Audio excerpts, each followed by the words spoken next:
ఎన్టీఆర్ ఈ 3 అక్షరాల పదం తెలుగు ప్రపంచంలో ఎక్కడున్నా కూడా ఒక ఎమోషన్ అనేది ఉప్పొంగుతుంది. ఈ జనరేషన్కి కాదు, ఇంకా వచ్చే జనరేషన్కి కూడా ఎన్టీఆర్ అంటే మనవాడే అన్న కనెక్షన్ ఉంటుంది. ఏం చెప్తారు ఎన్టీఆర్ గురించి? రేపు 101వ జయంతి ఎన్టీ రామారావు గారు.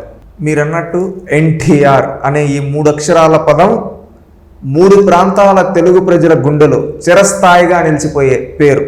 తెలుగు జాతి ఎక్కడున్నా, అది ఆంధ్ర రాష్ట్రమైనా, తెలంగాణ అయినా, అదేవిధంగా విదేశాల్లో ఎక్కడున్నా కానీ ఎన్టీఆర్ అనే ఒక్కసారి ఆ పేరింటే ఏదో తెలియని పులకరింపు మనసులో నుంచి.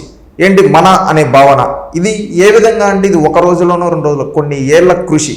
ఆయన చేసిన సినిమాల వల్ల కావచ్చు, ఆయన తీసుకొని వచ్చిన రీఫార్మ్స్ వల్ల కావచ్చు, ఆయనకి ఈరోజు ఆ పేరు వచ్చింది. ఒకప్పుడు ఒక సాధారణ మధ్యతరగతి రైతు కుటుంబంలో పుట్టి అంచెలంచెలుగా ఎదిగి అదేవిధంగా సినిమా ఇండస్ట్రీలోకి వచ్చి తనకు తానుగా ప్రూవ్ చేసుకొని అది ఏ వేషమైనా, ఏ పాత్ర అయినా అది ఎన్టీఆర్కు మాత్రమే సాధ్యం అనిపించేలా చేశారు. ఏంటంటే కొంతమంది పాజిటివ్ క్యారెక్టర్స్ మాత్రమే చేయగలుగుతారు, నెగిటివ్ క్యారెక్టర్ చేస్తే ఎక్కడ బ్యాడ్. కానీ పాజిటివ్ క్యారెక్టర్ అయినా, నెగిటివ్ క్యారెక్టర్ అయినా ఆయన చేసిన ఆ క్యారెక్టర్కే వన్నె తెచ్చిన వ్యక్తి ఎన్టీఆర్ గారు. అది దుర్యోధనుడైనా, అదేవిధంగా దుశ్శాసనుడైనా, అదేవిధంగా శ్రీకృష్ణుడైనా, రాముడైనా, అదేవిధంగా అర్జునుడైనా, శ్రీకృష్ణుడైనా, ఏ అవతారమైనా కానీ అవతార పురుషులని నిజంగా ఈ తెలుగు జాతి దేవుళ్ళని ఎన్టీఆర్ రూపంలో చూసుకోవడం జరిగింది. ఆ విధంగా ఆ పాత్రలకే వన్నె తెచ్చారు. ఇదే కాకుండా సాంఘికం, పౌరాణిక చిత్రాలను నటించి చిత్రాలంటే ఎలా ఉండాలి అనే విధంగా తాను సినీ రంగంలో ప్రూవ్ చేసుకోవడం జరిగింది. అదేవిధంగా విశ్వవిఖ్యాత నట సార్వభౌమ అనే బిరుదాంకితుడు మన నందమూరి తారక రామారావు గారు. తనని ఎంతో ఆదరాభిమానాలతో అభిమానించిన తెలుగు జాతికి ఏదో చెయ్యాలి అనే ఉద్దేశంతో తనని ఇన్నేళ్లగా ఆదరించిన ప్రజలకి నేనేదో చేస్తేనే నా జన్మకి ధన్యమవుతుంది అని భావించి ఆనాడు ఎన్టీ రామారావు గారు తెలుగుదేశం పార్టీని, ప్రజలకి సేవ చేయాలంటే అది రాజకీయాలతో మాత్రమే సాధ్యమని భావించి ఆ రోజు తెలుగుదేశం పార్టీని స్థాపించడం జరిగింది. తెలుగుదేశం పార్టీని మార్చి 29, 1982న తెలుగుదేశం పార్టీని ఈ తెలుగు గడ్డ పైన ఎన్టీ రామారావు గారు నేను తెలుగు జాతి కోసం, తెలుగు జాతి అభ్యున్నతి కోసం, తెలుగు జాతి ఆత్మ గౌరవాన్ని చాటడం కోసం పుట్టింది ఈ పార్టీ. ఈ పార్టీ తెలుగు ప్రజల పార్టీ అని చెప్పి ఆ రోజు ఎన్టీ రామారావు గారు చెప్పడం జరిగింది. ఆ రోజు నుంచి అంతకు ముందుగా కాంగ్రెస్ పాలనలో మగ్గిపోతూ ఉన్న తెలుగు ప్రజలకి ఒక ఊపిరిలా కనబడింది తెలుగుదేశం పార్టీ. ఆ విధంగా పార్టీ పెట్టిన 9 నెలల్లోనే అధికారంలోకి వచ్చి తెలుగు జాతిలో ఒక రీఫార్మ్స్ తీసుకొని వచ్చారు. ముఖ్యంగా ఎన్టీ రామారావు గారు ముఖ్యమంత్రి అవ్వకముందు, ముఖ్యమంత్రి అయిన తర్వాత అని చెప్పుకునే విధంగా ఉంది. ఎందుకంటే గతంలో ముఖ్యమంత్రిని ఎక్కడో ఢిల్లీలో నిర్ణయిస్తే ఇక్కడ గల్లీలో ఉండే ఎమ్మెల్యేలు నామమాత్రంగా మాత్రమే ఎన్నుకునే విధంగా ఉండే రోజుల నుంచి ప్రజలు ఎన్నుకున్న నాయకుడే ముఖ్యమంత్రి అనే విధంగా తెలుగుదేశం పార్టీ ఎస్టాబ్లిష్మెంట్ తర్వాత జరగడం జరిగింది. ఆ తర్వాత ఎన్టీఆర్ గారు ముఖ్యమంత్రి అవ్వడం జరిగింది. ఎన్టీఆర్ గారు ముఖ్యమంత్రి అయిన తర్వాత అనేక రిఫార్మ్స్ తీసుకొని వచ్చాడు.